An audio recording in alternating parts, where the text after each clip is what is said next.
Hello friends, welcome to 5 Minutes GK channel. In this video, we will see how you can add an image to any of the cell in Excel. See, I have added the image of Virat Kohli. Whenever you take a cursor in cell, you will see the Virat Kohli image. Let us see how we can add the Rohit Sharma image. First of all, select the cell, click insert comment, whatever text come here, just delete it. Select on one line of that box, click right on mouse, select format comment.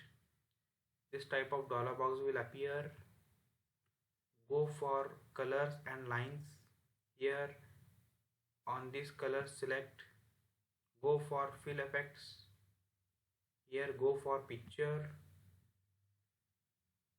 select picture, work offline, select Rohit Sharma image, say insert, say OK, say close, OK. Then you will see the image of Rohit Sharma. I hope this is a very simple trick and you will be going to like my video. Please share and subscribe to my channel 5 Minutes GK. Thank you.